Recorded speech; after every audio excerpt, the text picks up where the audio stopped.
स्वागत है। तो आज हम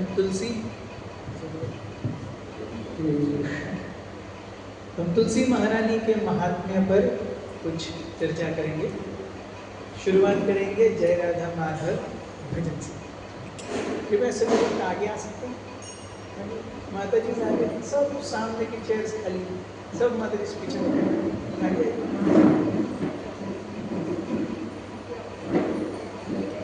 हम नरभक्षक नहीं है।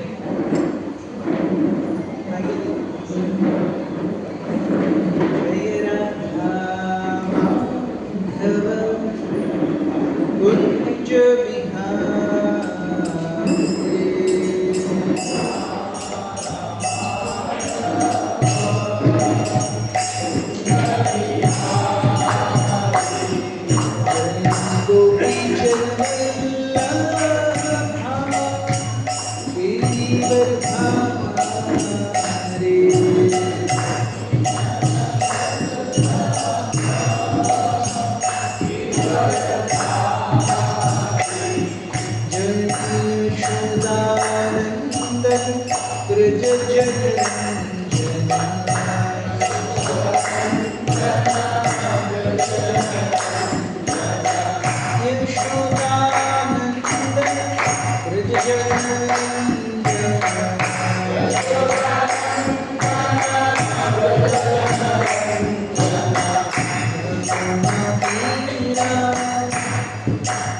चक्षुरुं मिलितं येन तस्मै श्रीगुरुवे नमः।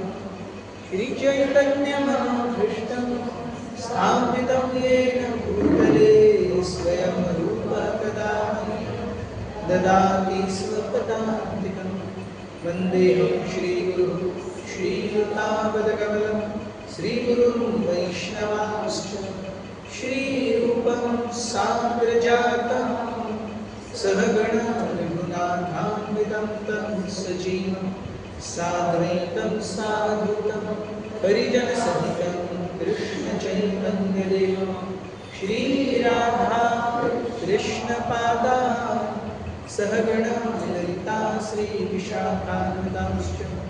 हे कृष्ण करुणा सिन्धो दीनबन्धो जगत्पते गोपेश गोपिकान्त राधाकान्त नमोस्तुते। तप्तकाञ्चन गौराङ्गी राधे वृन्दावनेश्वरी वृषभानुसुते देवी प्रणमामि हरिप्रिये।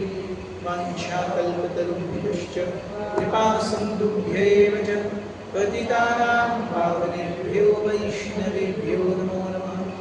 जय श्री कृष्ण चैतन्य प्रभु नित्यानंद श्री अद्वैत गदाधर श्रीवासादि गौर भक्तवृंद। हरे कृष्णा कृष्ण कृष्ण हरे हरे हरे राम राम राम हरे हरे।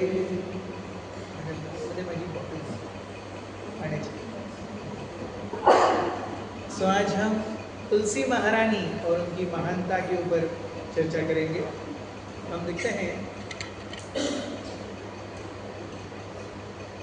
कि भक्तों में भक्तिमय जीवन के लिए जो बहुत ही प्रमुख अंग बताए गए हैं,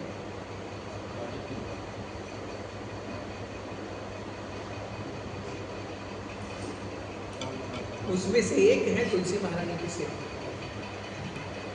भगवान को अत्यंत प्रिय है।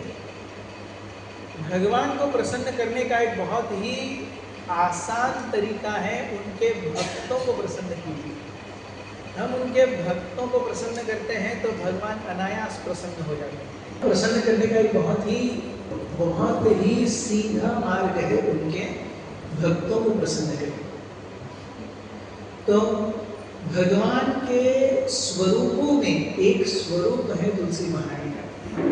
शास्त्र हमें बताते हैं, पद्म पुराण में कई सारे अध्याय हैं जो तुलसी महारानी की महानता को वर्णित करते हुए कहते हैं तुलसी महारानी की जड़, उनका तना, उनकी शाखाएं, उनके पत्ते, ये सब स्पिरिचुअल है। ये सब क्या है? आध्यात्मिक है। इसे साधारण मनुष्य या साधारण शरीर नहीं मानना चाहिए। जो कोई भी तुलसी का स्पर्श मात्र करता है उसके जीवन से सारे पाप नष्ट हो जाते हैं। जो कोई भी तुलसी माला धारण करता है यमदूत उसके पास भड़केंगे भी नहीं, ये गारंटी है। जो कोई भी तुलसी का पौधा जिस मिट्टी में है वो मिट्टी का तिलक लगाता है, वो भी भगवत धाम जाने का अधिकारी होता है। हमारा जब उपनयन हो रहा था, ब्राह्मण दीक्षा हो रही थी, तो उस समय मुझे याद है तब मैं 12 साल का था और मेरे हाथ में जब पहली बार जनेऊ दिया गया तो जो ब्राह्मण थे जो गुरु के रूप में मुझे क्या करो क्या नहीं करो बता रहे थे, तो उन्होंने मुझे जनेऊ दिया, उसको गंगा जल से पवित्र किया और कहा कि आप बाहर जाइए और तुलसी की मिट्टी, इसके उसकी जो ब्रह्म गांठ होती है ना, जो मेन गांठ होती है जनेऊ की, उसे ब्रह्म गांठ कहते हैं। सो तुलसी की मिट्टी लेके ब्रह्म गांठ को लगाइए और आइए वापस। तो मैंने पूछा ऐसा क्यों? तो उस समय उन्होंने कहा था, भाई 12 वर्ष का था मैं, मुझे भी याद है। उन्होंने कहा था क्योंकि तुलसी की मिट्टी में इतनी शक्ति होती है कि वो जनेऊ की ब्रह्मगांठ को भी शुद्ध करती है। तुलसी की मिट्टी में इतनी शक्ति है कि वो जनेऊ की ब्रह्मगांठ को शुद्ध करती है। तो जब मिट्टी में इतनी शक्ति है तो तुलसी का क्या कहना? पद्म पुराण में वर्णन है कि अगर कोई व्यक्ति चिता में जाता है, मृत्यु होने के बाद उसका शरीर जब चिता में जाता है, तो लकड़ियों के साथ अगर तुलसी की लकड़ी है तो वो निश्चित रूप से वैकुंठ में प्रवेश करता है, चाहे कितना ही पापी क्यों न हो। अब हमें इसका फ्लिप साइड नहीं लेना चाहिए, तो ये बता दिया आपने, मैं अपने विल में लिख करके रखूंगा, मेरी चिता के साथ में एक तुलसी के बड़े पेड़ को ही हरि बोल कर दिया जाए। यस, फिर कितना ही महापापी क्यों न हो। सो ये सारी चीजें क्यों बताई जाती हैं? ताकि हमें उस पर विश्वास हो सके, उसकी महानता हमें पता चल सके। सो ये तुलसी महारानी का महत्व है। श्रीमद् भागवत में तीसरे स्कंद में वैकुंठ का वर्णन है, और वैकुंठ के वर्णन में एक बहुत ही कुछ श्लोक है, the description of the kingdom of God, भगवान के धाम का वर्णन। ये 3rd कैंटो का एक अध्याय है, तृतीय स्कंद का। उसमें वर्णन है कि इस प्रकार से वैकुंठ के निवासियों में एक दूसरे के लिए प्रतिस्पर्धा की भावना या ईर्ष्या या असूया की भावना या मैं इससे आगे होना चाहिए, ये भावना नहीं होती। इसको दर्शाते हुए भागवतम में एक श्लोक है जो कहता है कि गोलोक वृंदावन में और वैकुंठों में कई सारे पुष्प और कई सारे सुगंधित पुष्प और कई सारे पत्तों से भगवान का श्रृंगार होता है। कई सारे सुगंधित पुष्प हैं, मालती, चंपक, कुरुबक, कौन सारे, लगभग 50 नाम हैं, और ये सब अपनी अपनी सुगंध के लिए बहुत विख्यात हैं। और ये सारे फूल और पत्ते अपनी सुगंध से भगवान की सेवा कर रहे हैं। तब भी जब तुलसी आती है अपना एक पत्ता लेकर के, तो ये सारे फूल और पत्ते बाजू हो जाते हैं और तुलसी को अग्रस्थान देते हैं, क्योंकि वो जानते हैं कि भगवान विष्णु और भगवान कृष्ण को हमसे ज्यादा ये प्रिय है। ये तुलसी का महत्व है। हम जानते हैं कि इस प्रकार से हुआ यूं कि एक बार बृहस्पति और इंद्र, इन दोनों ने निश्चय किया कि हम कैलाश जाकर के शिव जी से भेंट करेंगे। शिव जी त्रिकालदर्शी हैं। शिव जी को मन में आया हम थोड़ी सी इनकी खिल्ली उड़ाते हैं। शिव जी ने अपना अघोरी रूप धारण किया। अघोरी रूप यानी घोर। एक्चुअली ये जो तंत्र विद्या है, हमने देखा होगा पिछले साल इस समय पर महाकुंभ चल रहा था प्रयाग में। End of January was Mahakumbh. So Mahakumbh में बहुत सारे अघोरी, तांत्रिक, नागा बाबा वगैरह आते हैं। ये अघोरी मतलब बेसिकली क्या है? घोर। घोर मतलब बहुत ही ज्यादा फेरोशियस। सो ये भौतिक जगत बहुत ही घोर है। अघोर इस भौतिक जगत से विरक्ति का मार्ग, और जो इस विरक्ति के मार्ग पर चलता है वो अघोरी। एक्चुअली अघोरी का शब्दशः मीनिंग है जो इस घोर भौतिक जगत से अलग मार्ग पर चलता है, इसके संगत में नहीं आता। So in one sense it is quite similar to Vaishnavism. Vaishnavism भी हम भगवान की सेवा करते हैं। ये जो 6 चीजें हैं जिससे भक्ति का नाश होता है, उसमें संसारी व्यक्तियों का संग है, और 6 चीजें जिससे भक्ति उत्स्फूर्त होती है, उसमें भक्तों का संग है। हम भी वही करते हैं, लेकिन अघोरियों का जो मार्ग है वो भी बहुत घोर है। तो नग्न अवस्था में रहते हैं, अपने पूरे शरीर पर बभूत मलते हैं, और अगर उनको थोड़ा सा क्या कहा जाए, उनको थोड़ा सा सताया जाए तो वो बहुत ज्यादा। कई बार मुगलों ने हमारे कुंभ के पूरे इसको नष्ट करने का बहुत प्रयास किया गया। हम देखते हैं शिवाजी महाराज के समय कौन थे दिल्ली के तख्त पर? औरंगजेब 65 साल राज्य किए। तो 65 साल में हर 12 साल में आता है, मतलब कम से कम 3-4 तो कुंभ देखे होंगे उसने, सुने होंगे, कुंभ देखा नहीं सुना होगा। उसको नष्ट करने का प्रयास किया होगा कि नहीं किया होगा? पक्का बता सकते किया होगा। तो ऐसे सब समय में कुंभ के प्रथा को जारी किसने रखा? अघोरियों ने। वो इतने मुगल सेना पर आक्रमण करते थे, मुगल सेना बोलती थी भैया कुछ भी करेंगे इनके सामने नहीं आएंगे हम। सो ये है अघोर। सो शिवजी ने दिगंबर अघोर का रूप लिया, हर जगह पर बहुत मांग करके नग्न अवस्था में बृहस्पति और इंद्र के सामने खड़े हुए। बृहस्पति बोलने लगे हमें जाने दीजिए, हमें शिवजी से वार्तालाप करना है, शिवजी के साथ इंटरव्यू है। तो वो व्यक्ति जाने को देने के लिए तैयार ही नहीं। 3, 4, 5 बार पूछा, अंत में इंद्र को गुस्सा आ गया। उन्होंने अपना वज्र निकाला और मारने ही वाले थे कि शिवजी अपने मूल रूप में आ गए। मूल रूप में आने के बाद उनको बहुत गुस्सा आया कि इंद्र मुझे मारने लगा है, बहुत गुस्सा आया। और तब देख कर अरे बाबा यही शिवजी हैं।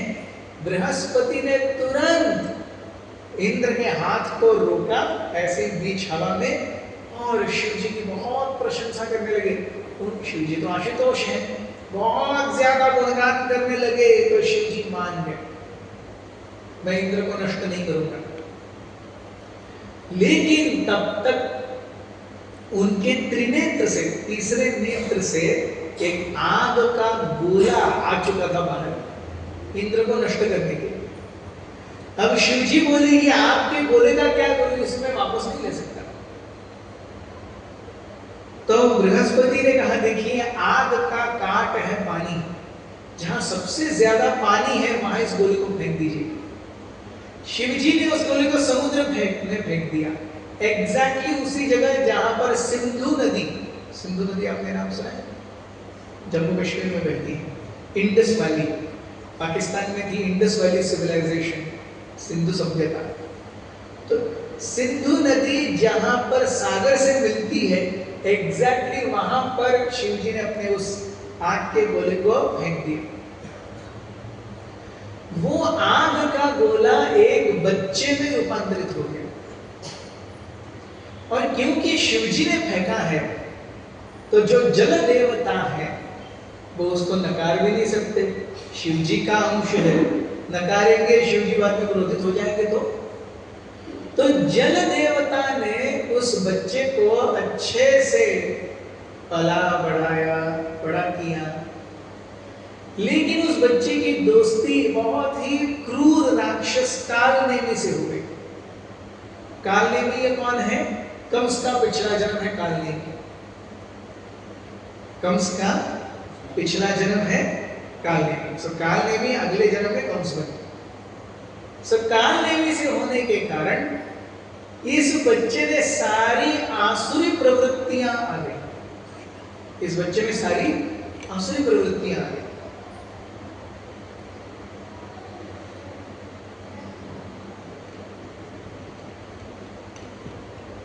आगे जाकर के इनका, क्योंकि इस बच्चे को जल देवता ने अपने हाथों में धरा, जब शिवजी ने उन्हें फेंका था, तो इनका नाम पड़ा जलंधर, क्योंकि जल देवता ने अपने हाथों में पकड़ा। तो जलंधर, जलधर, जलंधर।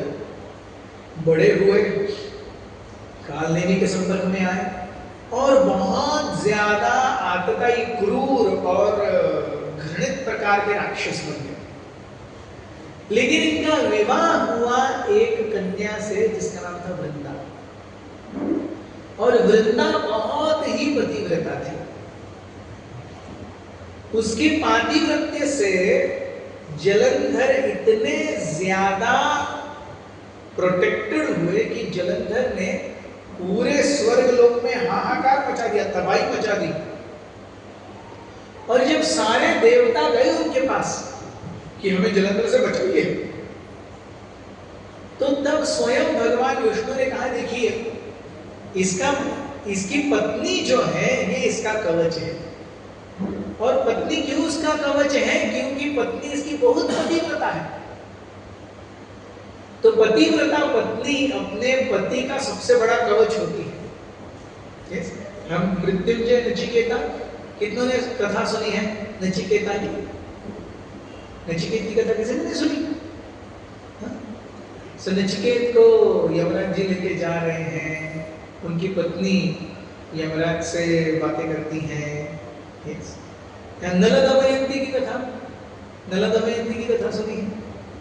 नल को ये लेके जा रहे हैं, दमयंती उन्हें बचाती है। सो कई जगह पर है जहां पर स्त्री ने अपने पातिव्रत्य से मृत्यु को भी जीत लिया है। सो ये जो वृंदा थी ये बहुत पतिव्रता थी। विष्णु ने कहा कि जब तक इसका पातिव्रत्य भंग नहीं होता तब तक जलंधर को कुछ नहीं किया जा सकता। आप जाइए और जलंधर से युद्ध कीजिए और मैं जा करके इसकी पत्नी का पातिव्रत्य भंग करता हूं। भगवान विष्णु ने जानते हुए कि किसी और के पास नहीं जाएगी, भगवान विष्णु ने जलंधर का रूप लिया। जलंधर का रूप लेकर के वो वृंदा के पास गए और वृंदा के साथ उन्होंने समय बिताया। जैसे ही समय बिताया कुछ वृंदा को पता चला ये मेरे पति नहीं है, और वृंदा बहुत तिलमिला उठी कि किसने मेरे साथ ये धोखा किया है। तब तक यहां पर जलंधर मर चुके थे क्योंकि उनकी पत्नी का शील भंग हो गया। तो जब इस प्रकार से वृंदा कराह उठी, वो रो पड़ी, तब भगवान विष्णु अपने मूल रूप में आए कि मैं विष्णु हूं। लेकिन अगर हमें संसार को अच्छे से चलाना था तो तुम्हारा पति उतना उत्पात मचा रहा था कि उसका अंत जो निश्चित था। वृंदा ने क्रोधित होकर के श्राप दिया कि जिस प्रकार से आपने मेरा जीवन, अब मेरे पति के बिना मैं क्या करूंगी, मेरा जीवन पत्थर के जैसा हो गया। और आप अपने आप को भगवान कहते हो, आपको दूसरों की पत्नी का शील भंग करते हुए जरा भी शर्म नहीं आती? आप अपने शरीर और अपने मन को एक पाषाण, एक शिला की तरह कठोर कर लिए हो। मैं तुम्हें श्राप देती हूं, तुम शिला बन जाओ। तब भगवान विष्णु वृंदा का श्राप अपने सर पर लिए और वो परिवर्तित हो गए एक शिला में, जिसे हम किस रूप में जानते हैं? शालिग्राम। शालिग्राम नाम सुना? तो शालिग्राम क्या है? भगवान विष्णु का रूप है जो वृंदा के श्राप के कारण पत्थर के रूप में आए हैं।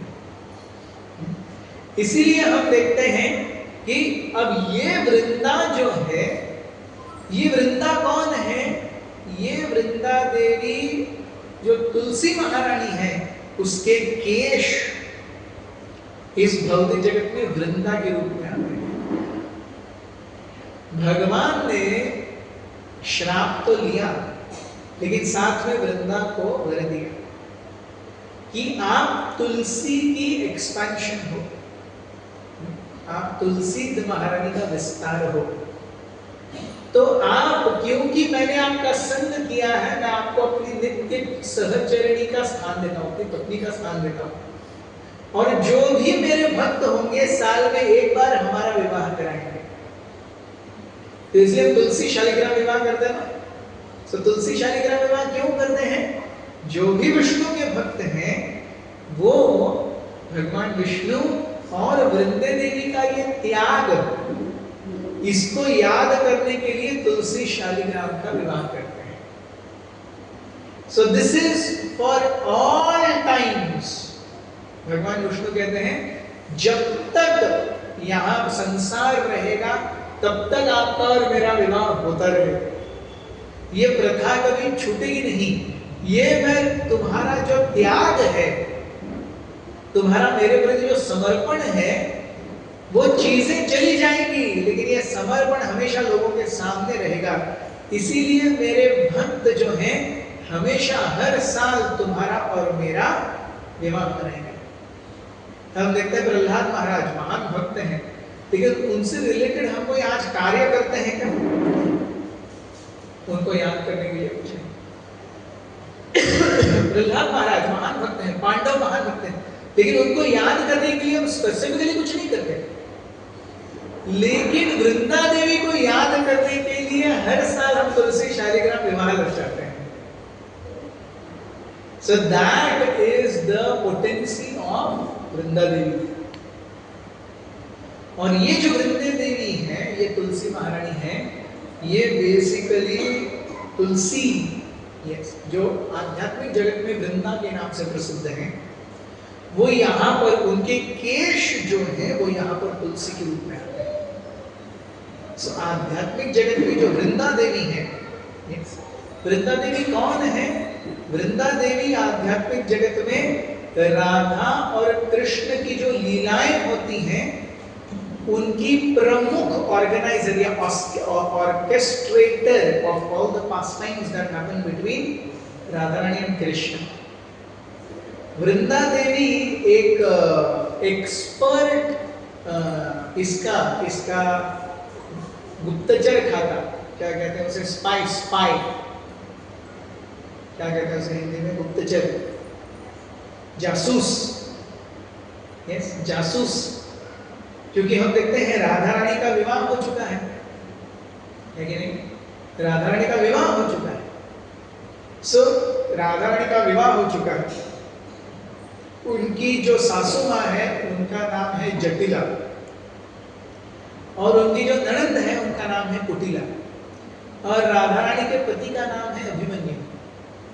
ऑफ कोर्स ये सारी लीलाएं हैं, अभिमन्यु भी कृष्ण ही है, लेकिन लीला के रूप में वो अपना एक विस्तार करते हैं अभिमन्यु के रूप में।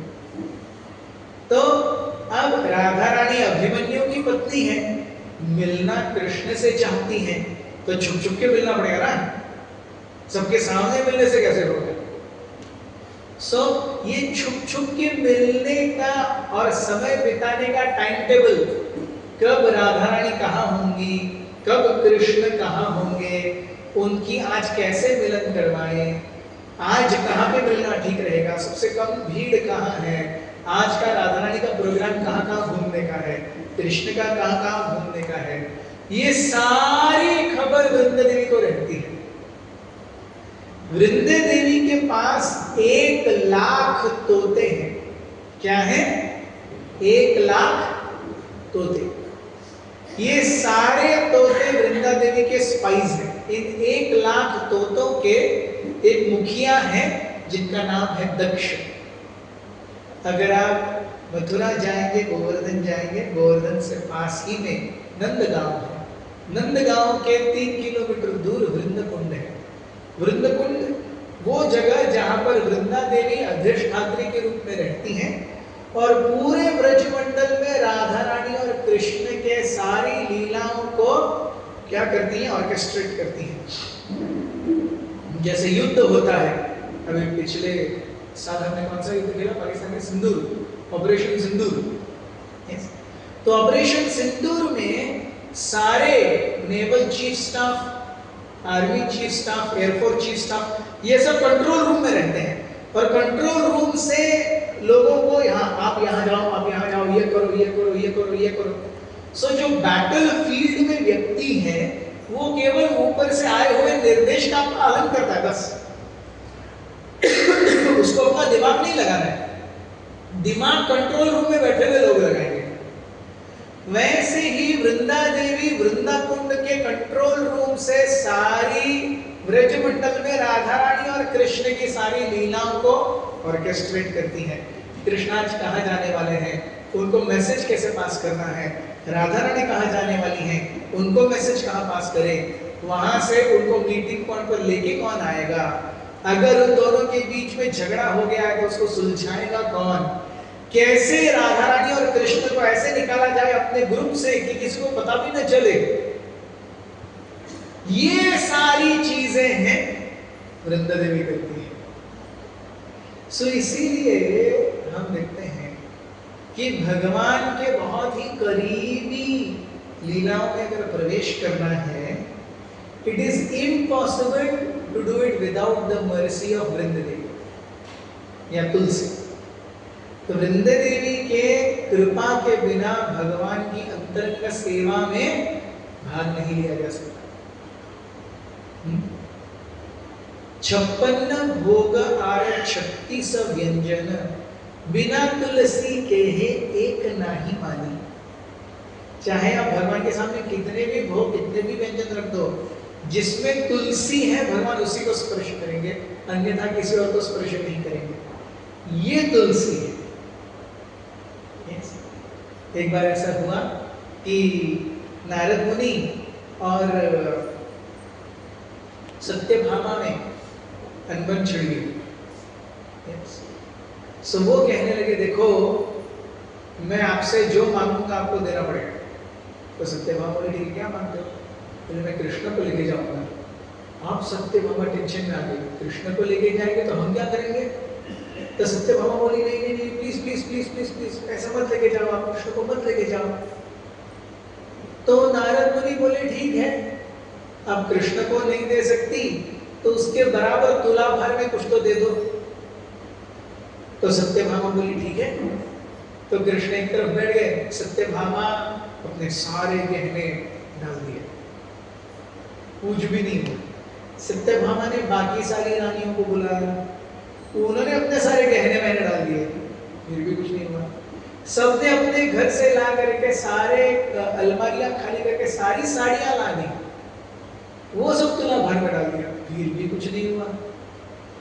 अब सत्यभामा को चढ़ गया ब्लड प्रेशर 220 बार 180, 120 बार 80 होना चाहिए, 220 बार 180 है।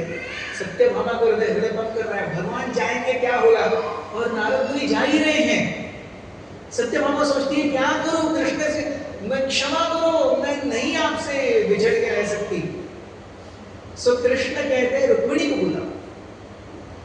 तो तब रुक्मिणी माता जी, रुक्मिणी माँ को सत्यभामा बुलाती हैं और कहती है कि देखिए तराजू भर ही नहीं रहा है, हिल भी नहीं रहा है। तो रुक्मिणी देवी एक तुलसी का पत्ता लेती है, भगवान का स्मरण करती है, ऐसे डाल देती है, टक करके पैरा बैठ जाता है। और नारद मुनि कहते हैं मुझे ये सब कुछ नहीं चाहिए, अल्टीमेटली भरा तुलसी के पत्ते से, मैं तुलसी का पत्ता लेके जाता हूँ। नारद मुनि अल्टीमेटली तुलसी का पत्ता लेके जाता। तो कहने का तात्पर्य है कि इतनी महत्वपूर्ण है तुलसी महारानी। पुराणों में वर्णन है कि किस प्रकार से यवन एक बार क्या दीर्घ शंका करने के लिए, शास्त्र में कितने सुंदर नाम है, देखिए लघु शंका, दीर्घ शंका, जल्दी से खत्म हो जाती है लघु शंका, बहुत लंबा समय लगता है दीर्घ शंका। सो एक यवन व्यक्ति दीर्घ शंका के लिए बैठा था। आसपास से एक जंगली सुअर गुजर रहा था। अब उसके लिए तो फीस्ट थी, ताजा रवाना, उसको सूंघने भी मिल गया। अब ये चार्ज करते हुए आया उस यवन के ऊपर। अब यवन लोग उसको छूते नहीं है, हराम मानते हैं। तो हराम हराम हराम करके ये चिल्लाया, और चिल्लाते हुए क्या करे, बैठा हुआ है, उठ भी नहीं सकता बेचारा। आ करके उस सुअर ने उसको उड़ा दिया। वो जो उड़ा वो एक तुलसी के पेड़ के पास में जाकर के गिरा। उसने तुलसी को पकड़ लिया और हराम हराम हराम चिल्लाने लगा। वो सुअर तो अपना काम करके चला गया। यस, उसका महाप्रसाद गोविंद हो गया। लेकिन ये जो यवन था, क्योंकि उसने राम का नाम लिया, राम, देखिए भगवान कितने कृपालु हैं, हराम बोला। यस, कोई गाली दरावे हराम ज़ादे, तो उसमें भी राम है। यस यस, सो हराम का राम सुन करके और तुलसी का स्पर्श पा करके उस यवन को मुक्ति मिल गई। राम का राम बोल करके और तुलसी को स्पर्श करके उस यवन को, और यवन की ऐसी अवस्था में उसने धोया भी नहीं अपने आप को, यस, बैठा आधे में ही उड़ गया, तुलसी के पास जाकर गिरा, तुलसी को भी अशुद्ध अवस्था में पकड़ा है और गाली देते देते मरा। तो यवन अशुद्ध अवस्था में गाली देते हुए मरा, तुलसी को भी अशुद्ध अवस्था में पकड़ा, नाम भी गाली देते हुए निकला, लिया, फिर भी उसको मुक्ति हुई। ये तुलसी है, ये तुलसी देवी है। हम देखते हैं भगवान कितनी कृपालु है। अंग्रेजी में कोई कहता है जल्दी करो हरी अप, वो हरि भी भगवान का नाम है। कोई कहता है hurry up, what are you doing, hurry up, hurry up, वो हरि भी उसका भक्ति में काउंट होता है, वो हरि भी उसका, क्योंकि भगवान का नाम ले रहा है, वो भक्ति में काउंट होता है। सो इस प्रकार से हम देखते हैं, ये क्यों, जब भी कोई व्यक्ति रा लेता है, रा शब्द उच्चारता है, तो भगवान उसके पीछे दौड़ते हैं कि अगला शब्द कहीं धा तो नहीं है। अगर कोई रा शब्द उच्चारण करता है तो कृष्ण उसके पीछे दौड़ते हैं कि अगला शब्द धा तो नहीं है, और हनुमान जी उसके पीछे दौड़ते हैं कि अगला शब्द म तो नहीं है। देखिए नाम की इतनी महिमा है, एक राम बोलो और कृष्ण और हनुमान जी दोनों पीछे पड़ गए आपके। यस, एक धा सुनने के लिए, एक म सुनने के लिए। सो ये भगवान के नाम की महिमा है, ये तुलसी महारानी की महिमा है। सो ये जो तुलसी है, ये साधारण नहीं है। तुलसी की जड़, तुलसी का तना, तुलसी की टहनियाँ, तुलसी की मंजरी, तुलसी के पत्ते, ये सब आध्यात्मिक है। जब हरिदास ठाकुर का शील भंग करने के लिए रामचंद्र खान ने एक बहुत ही उत्तम कोटि की वैश्या को भेजा। हरिदास ठाकुर को पता था ये वैश्या आ रही है मेरा शील भंग करने के लिए। हरिदास ठाकुर बैठे नाम जप कर रहे थे, हरे कृष्ण कृष्ण कृष्ण हरे हरे, हरे राम राम राम हरे हरे। तो वैश्या आई और हरिदास ठाकुर के सामने बैठ गई और अपने अंग को इस प्रकार से मोड़ने लगी कि हरिदास ठाकुर के मन में कामों की इच्छाएं जागृत हो। हरिदास ठाकुर जप कर रहे हैं, देख करके कि उनके कामों क्या हाथ पैर के ये करने से कोई हरिदास ठाकुर पर असर नहीं हो रहा है, तो कहने लगी हरिदास तुम कितने युवक हो और मैं नवयुवती हूँ, हमारा यौवन इस प्रकार से तपस्या में जूझने के लिए नहीं बना है। सोचिए तुम और मैं, कितना सुंदर वातावरण है, किसी को पता ही नहीं है हम यहाँ पर हैं, कोई नहीं हमें देख रहा। आओ हम संग करें, एक बार संग हो जाए मैं कृतार्थ हो जाऊंगी। तुम अपना नाम जप करते रहना, कोई नहीं देखेगा। वैसे भी एक अबला स्त्री जो किसी पुरुष के पास किसी इच्छा से आती है तो शास्त्र कहते हैं उसकी हर इच्छा को पूरा करना उस पुरुष का अधिकार है। तुमसे ज्यादा योग्य पुरुष और कौन मिलेगा हरिदास? आंखें खोलो हरिदास, इमेजिन कीजिए अपने आप को वहां पे, सॉरी इमेजिन मत कीजिए, नहीं तो आपकी पत्नियां मुझे आके मारेंगी वहां पे।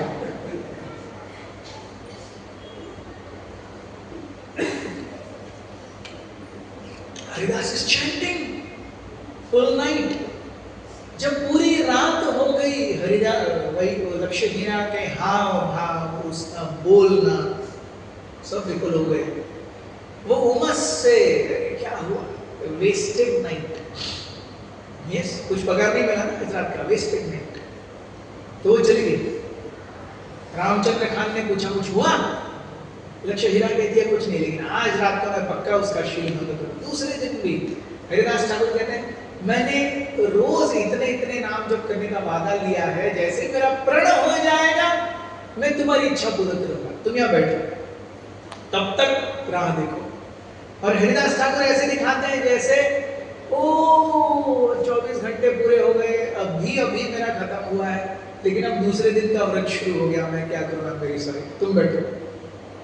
तो ऐसे 3 रात्रि तक वह वैश्या आकर के हरिदास ठाकुर का जप सुनती रही, और 3 रात तक जब सुन के हरिदास ठाकुर के मुखारविंद से नाम जब सुन के उस वैश्या का मन परिवर्तित हो गया। उसने कहा मैं आपका शील भंग करने आई थी, उस रामचंद्र खान ने मुझे भेजा था, मुझे क्षमा कीजिए।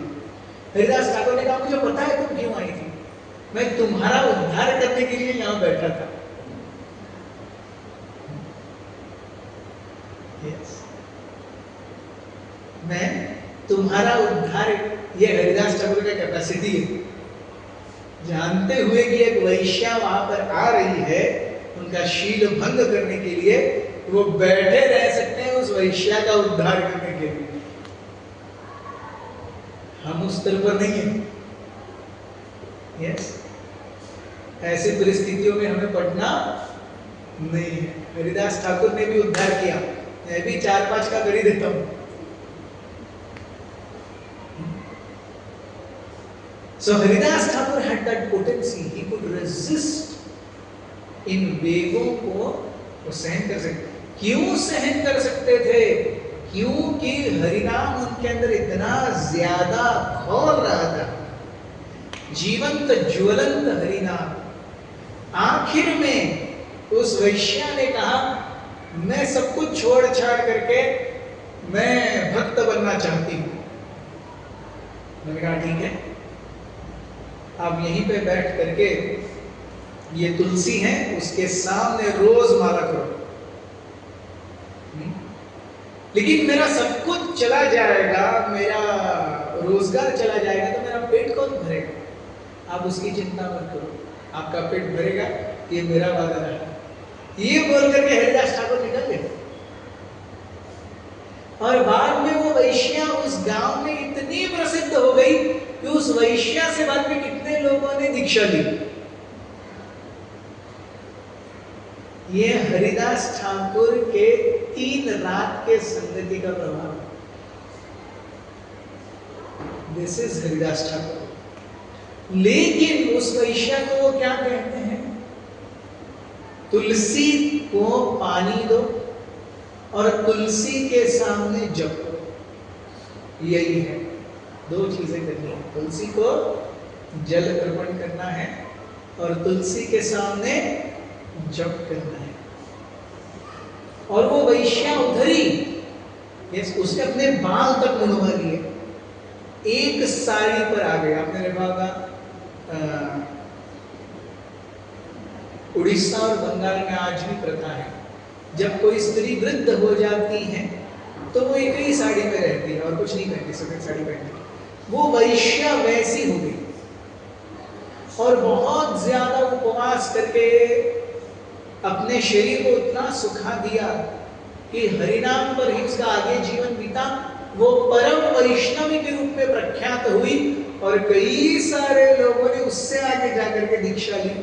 ये हरिदास ठाकुर और तुलसी महारानी के संग का प्रभाव।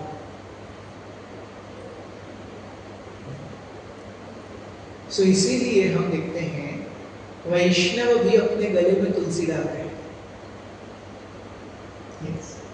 ये तुलसी क्या है? ये तुलसी हमारे आचार्य बताते हैं जैसे कुत्ता होता है, तो कुत्ते के, जिस कुत्ते के गले में पट्टा होता है म्युनिसिपलिटी उसे नहीं छूती, मतलब उसका मालिक है। यस। लेकिन जिसके गले में पट्टा नहीं है उस कुत्ते को लेके जाके या तो उसे मार देते हैं या उसके साथ नसबंदी करवाते हैं, जो भी। लेकिन जो कुत्ते के गले में पट्टा है उसे छुआ नहीं जाता। वैसे ही यमराज जी और यमदूत ये जीवों को फांसने के लिए घूमते रहते हैं। और अगर हम छठा स्कंद पढ़ेंगे भागवत का, अजामिल की कथा, वहां पर यमराज जी कहते हैं यमदूतों से कि अगर किसी ने तिलक लगाया है, किसी के मुंह में हरि नाम है, या किसी के गले में कंठी है, ये तीन चीजें बताते हैं।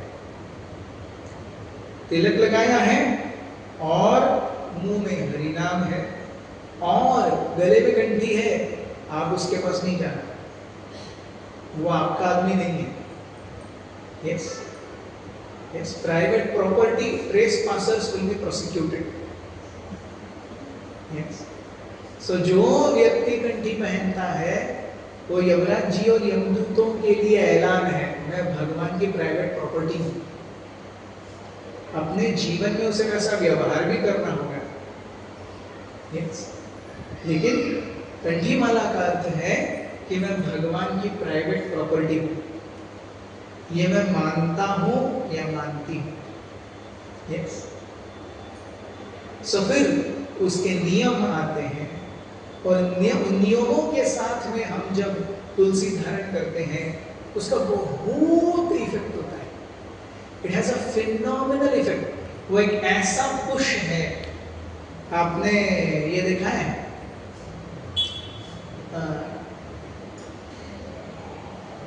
फॉरेन में एक ऐसा प्लेटफॉर्म होता है गोल रिंग जैसा, उसके ऊपर सारे लोग बैठते हैं ऐसे पकड़ करके, और वो जब रिलीज होता है रिंग एकदम जुक करके ऊपर जाता है और सारे लोग एकदम ग्रेविटी एक्सपीरियंस करते हैं। हाफ अ सेकेंड में आप 15 मंजिला ऊपर उड़ जाते हैं।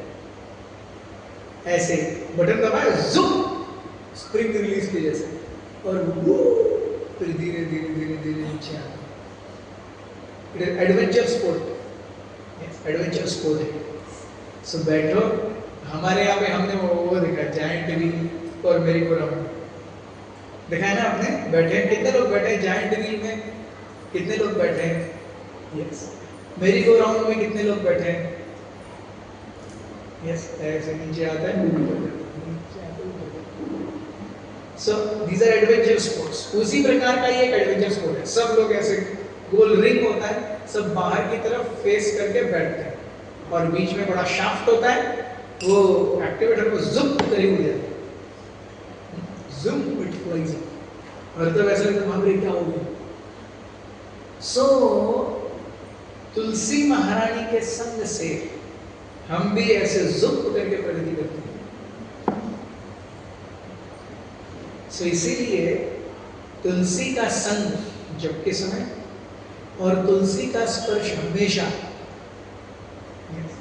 ये बहुत जरूरी है वैष्णव के लिए। आज हमें बताया गया है कि लगभग 10-12 कुछ डिवोटीज तुलसी माला डाल रहे हैं, it is very very nice. Yes, हम सभी ने कंठी माला धारण करने का प्रयास करना चाहिए। यस, उसके नियमों का पालन करना चाहिए। ये बहुत ही सुंदर अवसर है। इट इज एग्जैक्टली लाइक एक भक्त भक्ति में कई बार अपने जीवन को भगवान की सेवा में समर्पित करता है। जब वो पहले माला लेकर के माला करना शुरू करता है, एक तरीके से मन में समर्पण की भावना आती है कि नहीं, है कि नहीं? जब पहली बार हमने माला लिया, एक माला किया, भगवान के प्रति समर्पण की भावना थी कि नहीं? yes. पहली बार जब वो 16 माला करता है तब भी उसे बहुत अच्छा लगता है। इधर लाइक वन मोर समर्पण, मैं 16 माला करने लगा, मेरा जीवन भगवान को समर्पित है। वैसे ही जब वो कंठी पहनता है, दिस वन मोर अफर्मेशन, वो अपने लिए एक और अफर्मेशन, हाँ मैं भक्त हूँ, यस, मैं भगवान की सेवा करना चाहता हूँ। एंड अल्टीमेटली गोस टू दीक्षा, कि गुरु को स्वीकार करता है, गुरु उसे शिष्य के रूप में स्वीकार करते हैं। That is like the final culmination, और उसके बाद में वो एक भक्त का जीवन। So these are all like steps. माला करना शुरू करना, 16 माला करना, यस, मंदिर में दी हुई सेवाएं करना, कंठी माला पहनना, तिलक धारण करना, यस, अपने आप को हमें भी अच्छा लगने लगता है। यस, आप में से कितने लोगों ने पुरानी अमिताभ बच्चन की बहुत पुरानी अजूबा नाम की एक फिल्म है, देखिए अजूबा फिल्म देखिए। yes. तो उसमें क्या होता है, वो जो अमिताभ बच्चन के पिताजी हैं, अजूबा ही है शायद। yes. वो सुल्तान एक बड़े से पत्थर में एक तलवार डाल देते हैं। yes. और जो अल्लाह का बंदा होगा वही इस तलवार को खींच पाएगा। तो सब ट्राई करते हैं, किसी से नहीं होता है। अल्टीमेटली जब अमिताभ बच्चन, उससे बहुत बच्चा होता है, वो 26 साल का होने के बाद जब गुंडों का मुखिया उसे पीट रहा होता है, तब अमिताभ बच्चन देखता है और जुप करके तलवार निकालता है। तब गुंडों के मुखिया को याद आता है, अरे 26 साल पहले बोला था कि जो अल्लाह का बंदा होगा वही इस तलवार को बाहर निकाल पाएगा। ऐसा सब सो अल्लाह का बंदा उस तलवार को बाहर निकाल सकता है। तो उस समय अमिताभ बच्चन को भी पता चलता है कि मैं अल्लाह का बंदा हूं, और मेन गुंडे को भी पता चलता है कि ये अल्लाह का बंदा है। उसी प्रकार से हम जब माला करते हैं, 16 माला करने लगते हैं, तिलक लगाते हैं, कंठी माला पहनते हैं, हमको भी लगने लगता है कि हम भगवान के बंदे हैं। It is like a deja vu moment. हमें पता लगता है कि अरे मैंने अपना जीवन भगवान के लिए दिया है। सो इस प्रकार से तुलसी महारानी बहुत विशेष है, भगवान की अंतरंग शक्ति का एक विस्तारित रूप है। राधा रानी और कृष्ण को बहुत ही प्रिय है, और इसीलिए नियम पूर्वक उन्हें अपने कंठ पर धारण करना ये अपने आप में महान है। जब तुकाराम महाराज को शिवाजी महाराज ने बहुत सारा खजाना भेजा, आपका जीवन थोड़ा अच्छे से निकल जाए, इतने दरिद्रता में क्यों जी रहे हो, तुकाराम महाराज दिया हुआ सारा खजाना वापस लौटा रहे हैं और कहते हैं, शिवाजी महाराज को मैसेज भिजवाते हैं। क्या मैसेज भिजवाते हैं? आम्ही तेणे सुखी म्हणा विठ्ठल विठ्ठल मुखी, तुमचे येर वित्त धन ते मज वृत्ती के समान, कंठी मिरवा तुळशी व्रत करा एकादशी, म्हणवा हरीचे दास तुका म्हणे नजही आस. So he has 7 expectations or expectation. आम्ही तेने सुखी म्हणा विठ्ठल विठ्ठल मुखी. फर्स्ट एक्सपेक्टेशन, हमेशा भगवान का नाम मुख पर रहो. सततम कीर्तयन्तो माम यतन्तश्च दृढव्रताः नमस्यन्तश्च मां भक्त्या नित्ययुक्ता उपासते. सो भगवान का नाम हमेशा मुख पर हो. आम्ही तेने सुखी म्हणा विठ्ठल विठ्ठल मुखी, तुमचे ये वित्त धन ते मज वृत्ति के समान. ये हो गया उनका कॉन्शियसनेस. कंठी बिरवा तुळशी व्रत करा एकादशी, म्हणवा हरीचे दास. So 4 expectation Tukaram Maharaj has from Shivaji Maharaj. One of them is कंठी बिरवा तुळशी. ये तुकाराम महाराज की भी एक्सपेक्टेशन है. मिरवणे मतलब शान से औरतें जब नई साड़ी लेती हैं और पार्टी में जाती हैं, है कि नहीं, फिर जब तक 5 लोग पूछेंगे नहीं, अरे घंटा घेतली, गहना घेतली, विज्ञान पढ़ली, तब तक रात का पार्टी का खाना हजम नहीं होता, है कि नहीं. अरे इतना मस्त पैटर्न, ये मस्त साड़ी, इतना अच्छा सिल्क, कोई पूछा तक नहीं कब ली, कहाँ से ली, छट ये पार्टी बेकार है, यहाँ पे आऊंगी नहीं अगली बार से.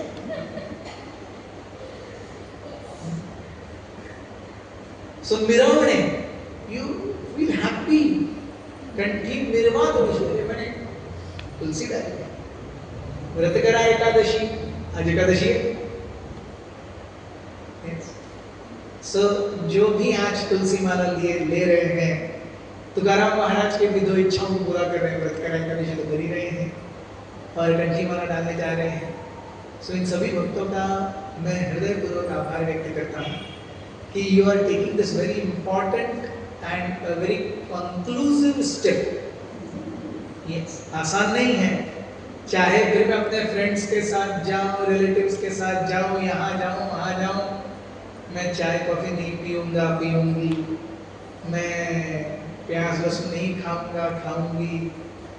यस, हमारे कई भक्त हैं यस जो पार्टीज में जाते हैं, फिर वो सब वोडका और बकार्डी वाइट और मैकडॉवेल और जॉनी वॉकर, उनके सब साथी ये सब लेके घूमते हैं और हमारा बंदा स्प्राइट लेके घूमता है।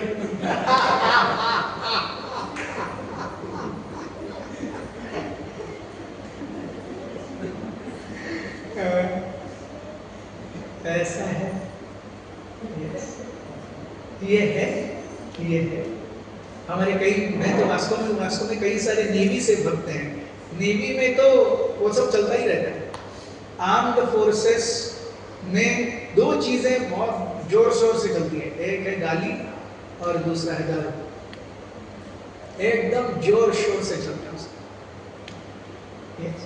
उसमें भी कई सारे भक्त हैं जो कंठीमाला धारण किए हुए हैं। तो जहां पर दारू और गाली ये morning afternoon evening breakfast lunch की तरह सर्व होता है, वहां पर भी भक्त कंठीमाला पहने हैं, तो हमारे लिए तो कितना आसान है। तो सभी ने प्रयास करना चाहिए, नियमों का पालन करें, कंठीमाला धारण करें। और फिर से एक बार आज जो भक्त कंठीमाला पहन रहे हैं उनको बहुत बहुत कृतज्ञता पूर्वक धन्यवाद, बहुत बहुत धन्यवाद। हरे कृष्ण। वृंदावन तुलसी महारानी की जय।